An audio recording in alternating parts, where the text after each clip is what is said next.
Muslim wajib tahu, bolehkah mengobati sihir dengan sihir? Assalamualaikum warahmatullahi wabarakatuh, sahabat beriman. Sihir adalah mantra atau jimat yang digunakan oleh tukang sihir sebagai bentuk pengabdian kepada setan untuk mencelakai orang yang hendak disihir. Sihir juga bisa berbentuk obat yang berpengaruh di badan, akal, dan pikiran orang yang disihir. Sihir bisa dicegah dengan cara selalu berzikir kepada Allah Ta'ala dan juga dengan doa-doa yang dianjurkan seperti doa ruqyah. Namun sebagian orang ada yang menangkal sihir dengan menggunakan sihir. Apakah hal ini dibolehkan dalam agama Islam? Sebenarnya para ulama berselisih pendapat mengenai cara menangkal sihir dengan menggunakan sihir. Namun yang lebih tepat adalah tidak mengobati sihir dengan sihir. Sahabat beriman, memang syariat membolehkan perkara yang haram tatkala keadaan darurat sampai-sampai para ulama membuat sebuah kaidah fikih. Keadaan yang darurat dapat merubah hukum larangan menjadi mubah. Namun kita perlu cermati para ulama juga memberikan catatan terhadap kaidah yang agung ini. Terdapat sedikitnya 2 syarat yang harus dipenuhi untuk mengamalkan kaidah ini. Pertama, tidak ada obat lain yang dapat menyembuhkan sihir selain dengan sihir yang sama. Pada kenyataannya tidaklah terpenuhi syarat pertama ini. Syariat telah memberikan obat dan jalan keluar yang lebih syar'i untuk menangkal dan mengobati gangguan sihir. Bukankah syariat telah menjadikan Al-Quran sebagai obat dan ruqyah syar'i yang telah diajarkan Rasulullah Sallallahu Alaihi Wasallam? Kedua, sihir yang digunakan harus terbukti secara pasti dapat menyembuhkan dan menghalangkan sihir.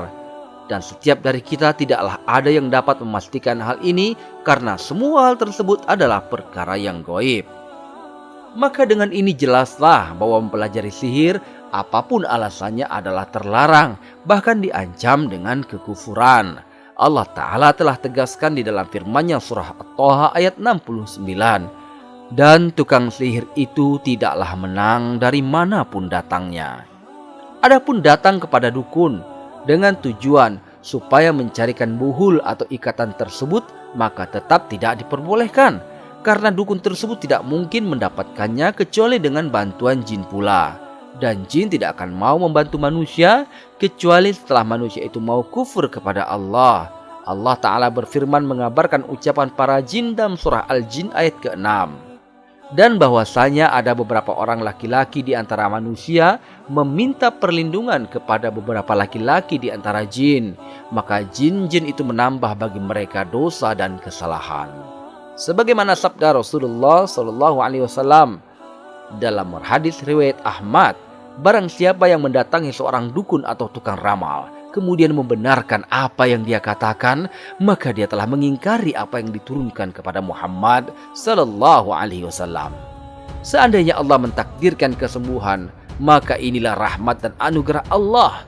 Jika tidak, maka itu adalah kehendak Allah dengan hikmah yang Allah ketahui.